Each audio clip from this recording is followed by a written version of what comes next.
Hello, good afternoon sa tanan guys. Meron na naman akong ipapakita sa inyo na mga kakaibang klaseng mutya sa kalikasan nga nakukuha ko ngayon guys. Ito yung baruso na kinhason, yung grabe di siya og maigo ka sa iyang kunanin niya. Yung tumoy niya ni pinakamala siya gitawag og baruso. Kinhasong baruso.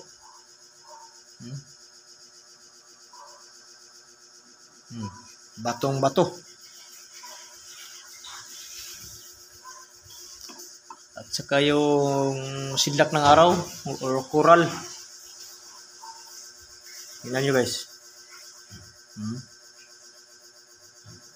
Wala pang limpyo. Ngayon lang nakukuha. At saka yung bukog nga nagiging bato. Bukog nga nagiging bato. Bihira lang na magkaroon ka ng ganitong klaseng bato. Bukog nga nagiging bato. Bukog.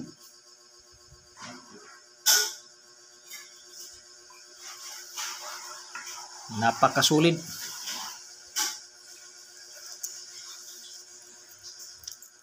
Tulad nito. Yung bukog.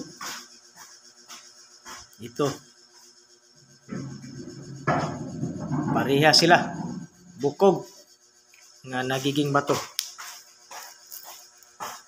Hindi basta-basta makukuha lang ang ganong klaseng mutya guys pag hindi ipagkaloob sa iyo ng ating Panginoong Diyos Ama. Pinipili talaga sa ating mga inang kalikasan ang taong bibigyan. Kung titingnan lang sa mga normal lang tao, pagtawanan ka lang. Kasi hindi naman talaga nila alam na mutya yan. Kasi yung nakatatak sa kanilang isipan ay kinhason lang. Pero nagiging bato. Pag kumakain ka nga ng yung mga shell, saang, etc.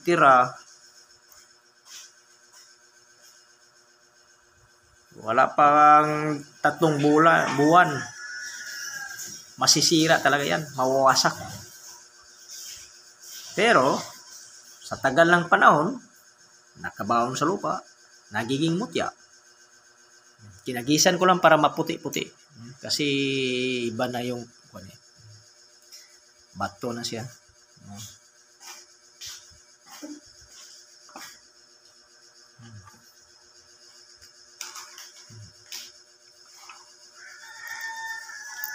Yeah. Ibang klase talaga guys. Ito talaga yung coral.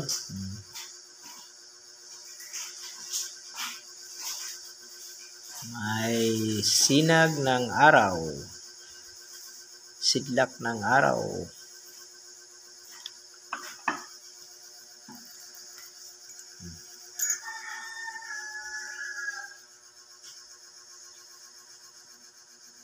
Thank you for watching guys. Huwag kalimutan na mag-subscribe sa aking YouTube for more video. Thank you so much guys.